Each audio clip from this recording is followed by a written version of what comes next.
Fear not, guys, Microsoft is on the case.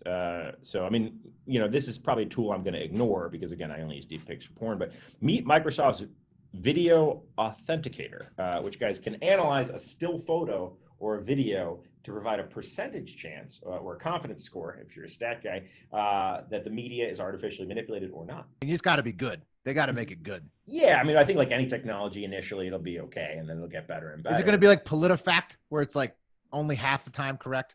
I mean, I don't think that they can do it with 100, or maybe they can, but they're not coming out saying they can do 100% accuracy. Snopes of videos, basically. Hold on, Snopes. Right. Snopes is pretty good in terms of, if Snopes doesn't know, they'll say undetermined. The Kremlin has some explaining to do after it was found out that Alexei Navalny was poisoned. Remember, he's the opposition leader to Putin. So we heard he was poisoned. He's like on his deathbed. They flew him to Germany. So now it's Germany saying that, yeah, the guy was poisoned, and the Kremlin and Putin need to answer to these basically crimes.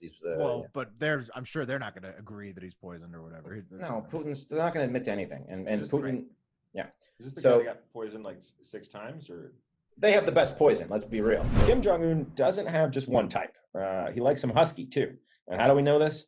Well, in her new memoir, ex-Trump administration press secretary Sarah Huckabee Sanders recounts a meeting between Trump and Kim Jong-un, which she was present for in Singapore, where she looked up to, quote, notice Kim staring at me. We made direct eye contact. Open mouth. And Kim nodded and appeared to wink at me.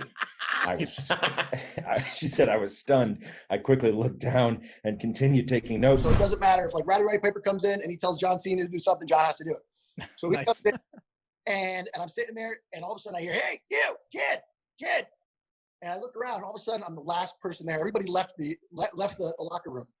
And of course I'm all excited. They knew to get out, and you didn't. Yeah, they knew Piper was going to ask for something fucked up. Exactly. Excited. I'm a big giant. I'm 300. I got long hair. I go over and I'm like, Mr. Piper, it's so nice to meet you. I go to shake his hand. He goes, hits my hand out of the way. He goes, kid, I need you to get on your knees. Mm-hmm. And I can't get my belt on. What happened is he showed up to a complaint last November of someone's mailbox getting smashed in. He talked with the female homeowner and told her it was a civil matter that she would have to deal with on her own and left. That didn't sit well with the husband, who called in a complaint on Varnes, which is literally the last thing you want to do. Varnes was ordered to go back to the house to rectify the complaint, and he did. But instead of like trying to make the peace, he just started belligerently telling the husband to stop making complaints about him. What? Shortly thereafter, it gets much worse, Beef. Shortly thereafter, the husband started getting very inappropriate text from an unknown number saying things like the unknown sender was banging the husband's wife and would be continuing with the banging. The text included personal details of the wife, like how she looked and the husband's home address, to add validity to the claims. And then the sexual shaming of the husband began, all while the texter was talking about how desirable he was sexually. And reading between the lines here, I think he's talking about Jenny's on Jenny's. One Jenny's can please the wife while the other Jenny's couldn't. Cut to the ride back to the station and back to the police report. Quote, while I was transporting Madison to Lake County Jail, she was consistently asking me for her Juul, smoking device she uses for anxiety, her vape, right? I would not give it to her. Madison asked me if I was married and had children. I replied to her question, and Madison stated that she was, quote, not trying to fuck that up, but she would, quote, suck my dick if I gave her Juul back. I did not lose my virginity that night. I lost it later on. Pat, you were right. You said I was a late bloomer on radio yesterday, and I lost it a few years later.